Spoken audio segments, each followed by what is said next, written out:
Welcome to the Danny Clinkscale Reasonably Irreverent podcast.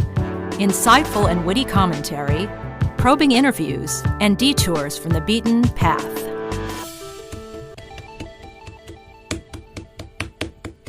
Ha ha ha! Danny Unleashed. Hello, Yikes. Danny Clinkscale. How you doing, my man? Oh, we're great. I'm watching Euros, and you're taping this game. You're not going to turn your head. I am not going to turn my head. I'm up to. I finished the England game yesterday, and I just started watching Italy and Spain. Oh my gosh! I'm about 25 minutes into, and I don't want to.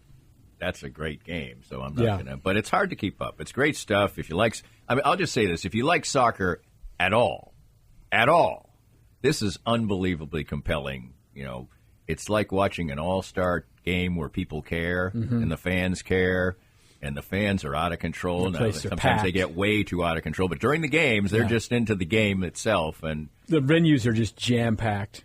Yes. Germany's hosting. It's all over, and many of the countries are close enough that the people can drive. It's the one thing that, for instance, Copa America is about to start here, and you got to make an effort if you're coming from Brazil. Yeah. So to here. So anyway, if you like sports and you just like a spectacle and excitement, and you even like soccer a little, you'll get a lot of enjoyment. That's all. We don't need to go into. No, we won't. I won't tell you that the Netherlands is losing. No, it's still 0-0. Okay, just relax. That's fine. We won't say anything. So I'm only three. It's like we used to be with the golf with you. You're always taping the golf. I'm only 3 matches behind. Did you watch the end of the U.S. Open yet? Do you know what happened? I do week? know what happened. Yes. Were you watching it live, or did you wait till like Wednesday? No, we watch. We have to on the majors. My wife likes to watch, so we will start like at 5:30 because in the majors a lot of times there's not very many commercials. It'll be like 5 hours of action, and she wants to see it. So she goes, "Don't you come down here at 7:45 and start the golf?" I'm like, "Okay, let's go." Well, it used to be back in the day when you'd had just a VCR. Young intern won't remember. You had to wait till the event was over to rewind it to. You couldn't.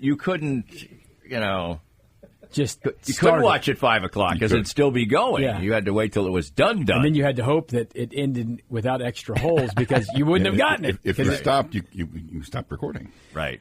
So I want to talk a little bit about golf with you. Sure. We won't spend a long time on it because it's been talked about a bunch. But I thought it was. I've not been a big Bryson fan. No. And I've always kind of liked Rory, but Bryson, the way he has been reprogrammed and like reset. I'll tell you what, he's got a fabulous PR team. I'm not saying this is fake.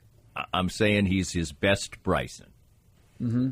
And he also is, I don't want to dive deep into politics, but he's got his political beliefs that are popular among a certain part of American culture. And not on the other. Right. Many of them are golf fans. Many of whom are golf fans. For sure. Yes.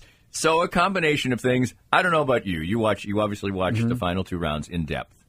And I think I'm a pretty impartial person, and anybody who's listened all through the years as far as anything is concerned. I thought NBC the announcers had some kind of directive that was telling them that they're supposed to, talk a lot about what a changed and wonderful man Bryson DeChambeau. How many times did they say, have been given out. he's engaging with the fans. Mm-hmm. Look at him engaging with the fans and, on and on and on. And I'm like, yeah, he is. And it was a great win. And he belongs on the Olympic team, and all those things I think are true. And it was exciting. But let's face facts. No wonder he was so happy afterwards. He got handed the U.S. Open. He didn't play very well. No, he didn't. Now, he made a fabulous up and down at the last hole, which is going to be an iconic shot. That's the long bunker shot is one of the hardest shots in golf, even for a professional golfer. And he pulled it off. And then he made the 4-foot putt instead of missing it. So, but Rory, my God, man. Oh, my God. The last putt was a hard putt. Okay? That's the kind of putt I have zero chance of making because I'm me. If I'm 3 foot above the hole and it's sliding off right or left, it's the hardest putt, especially right, especially for a right-handed golfer to the right or a left-handed golfer to the left. It's a hard putt. I'm sitting here watching him line up for it, and I go, I don't know about this, man. It just looked bad. It was this one on 16 that was the killer. That was the killer. 2 feet 6 inches below the hole. I mean, that's just a bad putt. I mean, there's no two way. It's a bad putt for you. And what do you think about? Well, you wouldn't putt. I mean, most almost that's a gimme, even in a fairly strict game of golf. I would say. That's why someone tells me what they shoot. I say, play it the way they really play it. I promise you, if you had to make every 3-foot putt, you might be 2 or 3 strokes worse around. Absolutely. People think that, they never have to putt them, so they don't know. And then you play, and I played in a lot of tournaments, not well, but it's totally different having to hole out everything. I played in a tournament once, and I was right there. My brother was caddying for me. It's like the most awful golf story in history. I hit it 5 feet above the hole. Mm-hmm. And if I made the putt, I was going to be tied for the club championship lead in the second round in the 14th hole. I 5-putted. 5-putted? Down, up. Oh, my God. My brother had to about carry me to the next tee box. So You didn't just get in your car and get on the private plane within 53 minutes like Rory did? Yeah, 53 minutes after. It was a shame. I was rooting for Rory. But and listen, I don't think the press deserves anything, but I think the people who watch deserve to hear from you. And I know it's raw or whatever. Here's the deal. That's a bad look if you just go get in the car and you're gone. It's a bad look. I will say it's a totally bad look. I think he probably regrets it. He has an excellent and long-standing track record of speaking almost all the time. So that's the only thing that absolves him a little bit. But not, no. You got to take the heat there. Especially when you just made $2.3 million in 4 days. You can probably stand in front of a microphone for... the thing, I hate to say it, but it's gotten to the point where, really for somebody like Rory, the $2.3 million is what you give your caddy. Yeah, the missed putt was a $2 million miss. And Fine. we used to talk about that. Even more so. Then your life's pretty swimming at that we point. We used to talk all the time, matter, especially like a regular event when a guy who's like just barely on the tour or something, and he blows it, and he costs yourself back in the day, it might have been $200,000. It's a big-ass deal. Yes. Someone like that. This $2 million, and this all goes back to part of the reason that I wasn't a big fan of Bryson. I'm not a big fan of all the live golf stuff or whatever. But all the live golf stuff made that purse be $4.3 million That's right. for the winner. That's exactly. I mean, they forced it to happen that way because there were some big purses in the majors, but they've gone up. Well, it also did like this week's the signature event, the Hartford tournament, which I used to go to all the time back in the day with my brother. We'd march around there in Connecticut, and that's a $3-point-something million first prize this week. Now, the U.S. Open would probably still be a big prize. But not 4.3. Not 2.3 for second place. And not 3-point-something million for the Travelers this week. Yeah. That's where it really has had the impact. We used to do yes, he should have spoken. I agree with that. It's a great win. But I'm not also and Bryson deserves to be on the Olympic team. But the live golfers all knew there were going to be consequences for what they did. And if they didn't, then they were sold a bill of goods, and it's too bad for them. But it's another reason why, if golf is going to, get to a place they want to be, which is never going to be football or baseball or whatever, they need it back together. Yeah, what's the path? Like a couple of 3 events at these countries where they want them over there, and the rest of it here, and everyone together. I don't know. The schedule for live golf is silly. They play twice a month, all over the world. Right. And they only play 3 rounds. I get why you went and you go take the money, and you can make guaranteed money. And then if you're good, you can make $15, $18 million only playing 6 rounds a month. I mean, that sounds pretty good. But it's like... But they all talked about their family and everything, and they're playing in Singapore and Dubai. But they're not playing every week, though. No, they're not. And most of these guys aren't playing every week here either. You don't play every single week. The guys who are out there playing every week are just trying to make right. the deal. They're trying to stay on the tour. I don't know what the right way forward is, but I know it's bad for golf. It is in general because it divides viewers. I have not watched 1 second of a live golf tournament. I've watched highlights. I've watched a couple of seconds. I turn it on and I can't watch it. It's weird. The graphics are weird. The stuff, and it's just also a shotgun start, so you're not getting. You don't know all the leaders, the drama and all the stuff, right. and it's just not what we're used to watching. Sometimes change is good. Sometimes it's not. And I don't think the way they present that golf is a good change. I think the guaranteed money stuff is fine, whatever. And if there's indeed this much money sitting around in the tour office, yeah, spend it. The players are the ones playing. But I think the players, it's somewhere in between, because I think the PGA Tour, the players probably did deserve more. But what we're seeing now is that these big purses are not sustainable. The PGA Tour cannot pay these. They cannot have these. They don't have signature events. $1 trillion barrels of oil that they can just pay people. No, they don't. In Saudi Arabia. So this is not a sustainable model for the PGA Tour. Right the LIV Golf is sustainable if they don't care about making money, and they clearly don't care about making money. They don't care about not making money in soccer. They give Ronaldo $400 million or something to come over there, plays soccer in front of a couple thousand people, doesn't care, checks cash. They're having boxing events over there. They're having UFC events over there. They don't care that they don't make money. That's not the way it works in the rest of the world. Right. But I don't know. I don't know if they won't, eventually weary of it.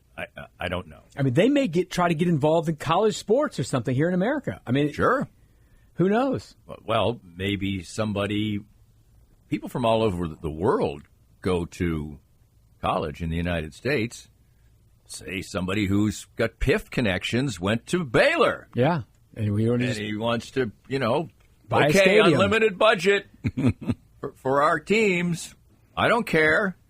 We'll offer him $1 million more than anybody else is across the board. Every basketball player, like whoever it is who's fueling the money machine for the K-State basketball team. $2 million for 1 year. Yeah, it's. I don't think I know we have lots of conversations about wealth in this country and haves and have-nots and 1%ers and blah blah blah all that stuff. I don't think people here understand the amount of money that this Saudi group has compared to whatever you think the rich people are running around here in America. Many of those destination communities there were not even there. I mean, places where you see like 100 skyscrapers. 25 years ago, they weren't even there. Yeah. And they've been built in that length of time. It's like they built New York City in 10 years. Exactly. Yeah. So from dust. Right, from literally dust. Yeah, we'll watch it go. We'll see. I thought the golf was good. I felt a little bit bad for Rory, but then compelling. Rory didn't help me feel bad for him by leaving. And I felt good for Bryson for being happy, and I like when people are actually genuinely happy. And, I mean, he just... Well, that's another thing that is good. He was out there in the dark hitting shots on TV. And, the other part, it was not fun about watching him play, is he used to not look like he was having any fun ever. Right. He had a grimace on his face all the time. I mean, it was like it was just a big grind for him. Now, his kind of grind is he loves all these things about. But before he would say, I mean, there's all kinds of people. I listen to a lot of golf radio shows and podcasts and things, and there's all kinds of people who openly say, I didn't like him at all. He was condescending. He was complete but now he'll explain the thing where he floats golf balls in Epsom salts and explains why, that. But before he'd say, well, of course the golf ball floats to a certain level here in the Epsom salts. Don't you understand the biomechanics of blah, blah, blah, blah, and like I'm the smartest guy, not in the room, but in the country. So he seems to have learned something and has been directed in the right way. And you know what? Being a fan is about having fun. And if you're a golf fan and he's your guy and he won and it creates this happiness for you, that's what sports is about.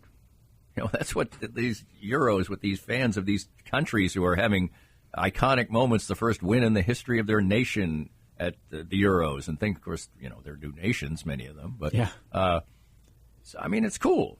That's what sports is about. Just like people having strong feelings about leaving the K or whatever, or moving, or, for instance, I don't get it. I played golf in California, not Spyglass, which I was lucky enough to play, but I played a round, and we were paired up with two guys, and one of this guy was a nice loudmouth, okay? He was a guy who had very strong opinions about just about everything. He was a professor at Southern Cal. And he was somebody who does, baseball stadium tours. And he loves the K. Because at start he said, where are you from? And I said, well, I'm from Kansas City. And he goes, oh, that ballpark. I love that ballpark. And I said, my usual response to when somebody says that is why? No, not why.